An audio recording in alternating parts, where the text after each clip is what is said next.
Wallahi jamaah, ada seorang syekh cerita dalam salah satu ceramahnya, cerita tentang seorang dokter perempuan di sana, di Arab sana. Ada seorang anak lelaki bawa ibunya masuk ke dokter ini. Subhanallah, ibunya ini gila.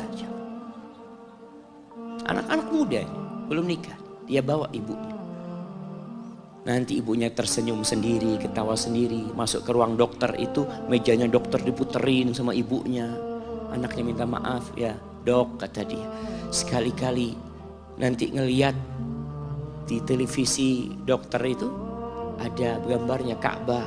Ibunya ngomong, nak kau, bukan nak ngomong, kamu bohong Mat kau bohong sama ibu. Katanya mau dibawa umroh ibu, kata dia. Nanti diludahin anaknya, digigit anaknya. Nanti kerudungnya ibunya terbuka, dipasangin lagi.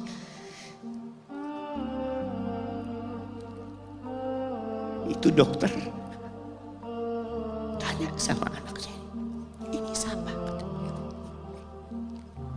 Ibu anak, kata dia. Sejak kapan dia seperti ini? Sejak lahir.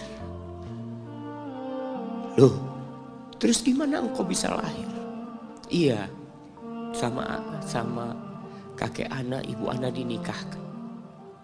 Tapi 10 bulan diceraikan. Ya karena seperti ini, anak lahir dari rahim ibu anak. Dan seperti ini kelakuan. Iya, kata dia. Engkau berbakti sama dia, kata dia. Dia kan gak kenal sama engkau. Iya, dia gak tahu sama anak. Tapi Allah tahu kalau dia ibu anak. Allah tahu kalau dia ibu anak. Anak harus berbakti sama dia. Ditanya, ibumu sakit apa? Ibu kena gula. Katanya kena ini sakit. Setelah dikasih resep, itu dokter cerita, pasiennya keluar, ditutup pintunya. Dokter ini nangis. Dia mengatakan, ana sering dengar ceramah tentang birrul walidain. Ana sering mendengarkan tausiah ustaz tentang berbakti kepada orang tua. Tapi ana baru sekarang melihat kebaktian seorang anak sama orang tuanya. Ibunya gila, dia tetap berbakti. Dan dia mengatakan, iya ibu anak gak tahu sama anak, tapi Allah tahu kalau dia ibu anak.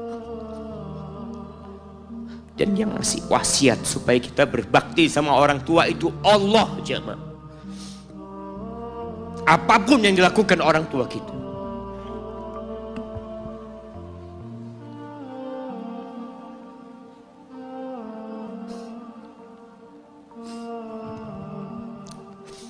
Apalagi ibu. Allah katakan, hamalathu ummuhu kurha wa wada'athu kurha.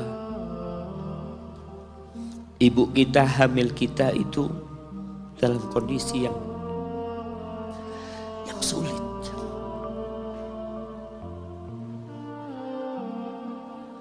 Ada ibu yang harus bed rest demi anaknya lahir. Demi kita lahir, ibu kita itu bed rest. Capek dikit keluar darah. Ada yang harus hamil kita dalam kondisi dia ditinggal sama suami.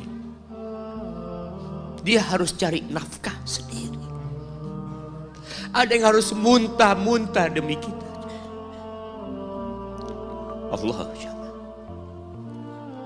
Lalu kita berdiri buat ibu kita, capek. Diceritakan seorang, ya kita semua tahu ceritanya, tentang 3 orang yang masuk ke dalam gua. Kemudian gua itu tertutup dengan batu yang menggelinding. Lalu mereka bertawasul dengan amal soleh mereka. Salah satunya yang mengatakan, ya Rabbi, Allahumma, ya Allah, aku punya 2 orang tua. Aku punya 2 orang tua. Yang aku senantiasa memberikan susu kepada keduanya sebelum keluarga yang lain minum susu. Dia sudah menikah, dia punya istri, punya anak. Pada suatu hari, ya Allah, aku kejauhan cari rumput, sehingga aku balik dalam kondisi orang tua sudah tidur. Maka aku pereskan susu buat keduanya, ya Allah. Allah tahu, tapi dia mau cerita sama Allah. Dia ingin tawasul dengan amal soleh dia. Lalu aku taruh di wadah. Aku datang ke bapak ibuku, mereka tidur. Maka aku berdiri di hadapan kedua. Jamaah, bukankah bisa dia taruh di sebelah meja ibunya susu itu? Dia ambilkan meja, taruh di sana, dia bisa tidur. Dia sudah berbakti sama orang tuanya dengan seperti itu. Tapi anak ini tidak. Aku berdiri, ya Allah, aku gak ingin membangunkan keduanya. Dan aku terus berdiri, aku pegang itu susunya. Sampai mau subuh bangun, aku serahkan kepada kedua. Anak-anaknya nangis minta susu. Kata dia, lah, sampai bapak ibu aku minum. Kalian jangan minum. Kita kadang-kala sudah menikah lebih peduli sama istri kita, lebih peduli sama anak-anak kita. Nggak ada hadis yang mengatakan anak itu pintu surga, jemaah. Yang ada itu orang tua pintu surga. Kita peduli sama anak-anak kita. Beli oleh-oleh buat istrinya. Ditelepon istrinya mau apa, kepingin apa. Pernahkah engkau telepon ibumu? Tanya, Umi kepingin apa, Umi? Ana lagi dalam perjalanan, Umi. Jamaah, itu anak, Masya Allah, dia berdiri. Kenapa dia kuat, jamaah? Karena dia tahu Allah yang nyuruh dia berbakti. Mungkin tidak ada yang melihat berdirinya dia, tapi Nabi ceritakan berdirinya dia.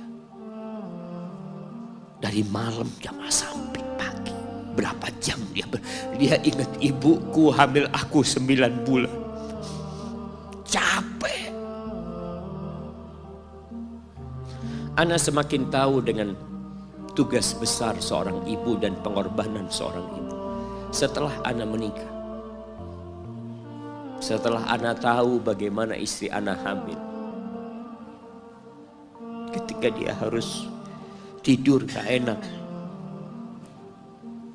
makan muntah aja, Ana melihat istri Ana sampai lemas dia muntah. Ana ingat, begini ibu Ana hamil Ana. Lalu kita lupa, jemaah. Kita sok sukses, mungkin engkau lebih sukses dari orang tua. Tapi kalau nggak ada bapak ibu, engkau nggak akan pernah lahir di muka bumi. Allah ceritakan ibunya hamil dia. Wa wada'athu kurha, dan melahirkannya dalam kondisi sulit.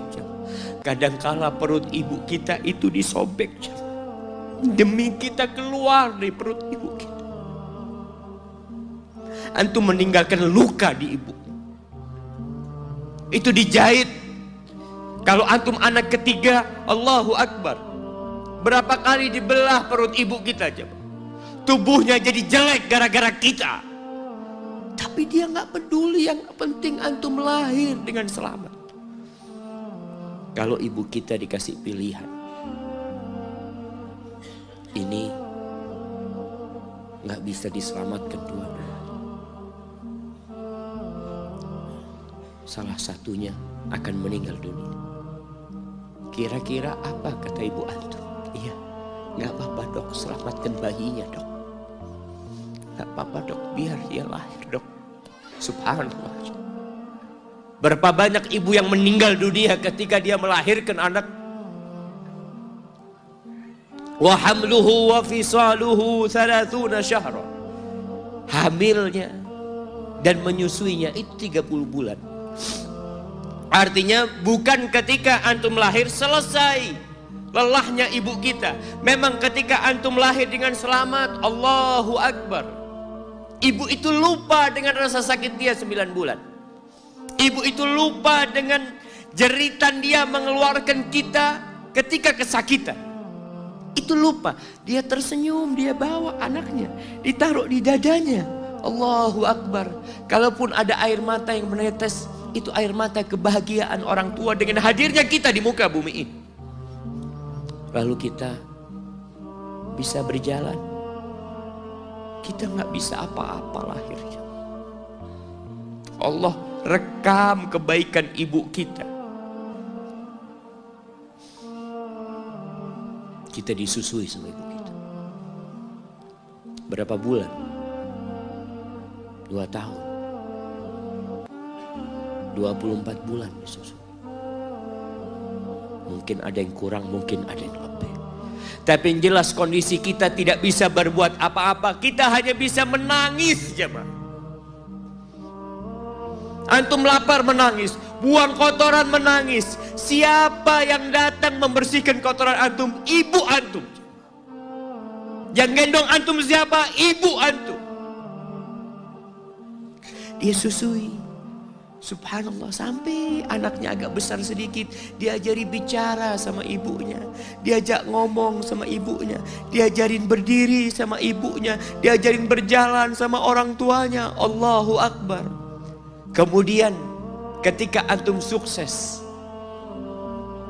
antum berangkat ke luar negeri, antum berangkat ke luar kota, meninggalkan kedua orang tua antum, boleh, asalkan dengan ridho orang tua antum. Kalau ibu antum telepon, antum di Batu sini, kuliah, sampai sukses jadi pengusaha di sini. Ibu antum di kampung telepon, nah ibu ingin kau balik ke kampung. Jangan pernah mengatakan, bu anak kerjanya di sini ibu. Saya ditugaskan di sini, tinggalkan semua pekerjaanmu, pulang ke rumah. Ustaz, gimana dengan istri dan anak-anak anak? Yang ngasih makan istri sama anak-anak antum itu Allah Jalla Jalla. Bawa pulang ke kampung, hidup sama ibu antum. Jamaah, ada seorang sahabat yang izin untuk berjihad, izin untuk mendapatkan surga yang paling tinggi, izin untuk bisa memberikan syafaat kepada 70 dari keluarganya. Kalau dia mati syahid, dia datang kepada Nabi SAW, ditanya, bapak ibumu hidup? Iya, kata dia. Pulang engkau ke sana. Fathammal jannah, di sana ada surga. Ilzam rijlaya, engkau tetap di kaki ibu. Ini mau jihad, bukan mau cari fulus, jemaah. Bukan mau cari kenikmatan dunia, dia mau cari surga. Tapi pintu surga yang paling baik orang tua dapat jauh-jauh. Jemaah, Allah, ketika antum nangis di kasur ibu, di dapur lagi masak, dimatikan kompornya, dia datang jumpai antum. Antum lihat, anak sering lihat ketika kajian, bagaimana seorang ibu yang gendong anaknya yang nangis. Dia ingin dengarkan kajian, tapi engkau menghalangi dia untuk mendengarkan kajian dengan baik. Dia harus gendong. Kadang-kadang nggak boleh deket-deket kajian, yang bawa anak tempatnya lain, dan dia nurut. Engkau ganggu hidup dia dari sejak engkau lahir. Kemudian setelah engkau dewasa, engkau nggak berbakti sama ibu. Lupa dengan wa hamluhu wa fisaluhu 30 syahr. Di masa Umar bin Khattab, ada seorang yang datang kepada Umar mengatakan, ya Amirul Mukminin,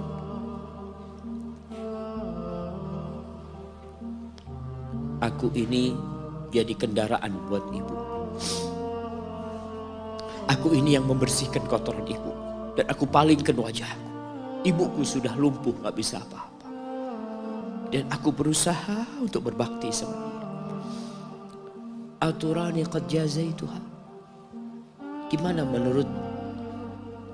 Apakah aku sudah balas kebaikan ibuku? Kata Umar, la, kata dia. Enggak, belum. Ya Amirul Mukminin, bukankah aku sekarang ini telah berbuat kepada ibuku seperti ibuku berbuat kepadaku waktu aku kecil?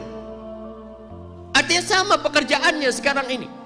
Aku yang menyuapin ibuku, aku yang membersihkan ibuku, yang mengantarkan dia ke kamar mandi. Semua yang pernah dilakukan ibuku, kira-kira sudah aku lakukan semua sekarang. Kata Umar, enggak sama, kata dia. Ibumu waktu merawatmu ketika engkau kecil, Ibumu berharap engkau bisa hidup. Sedangkan engkau sekarang merawat ibumu ketika sudah tua sakit-sakitan, engkau berharap ibumu mati.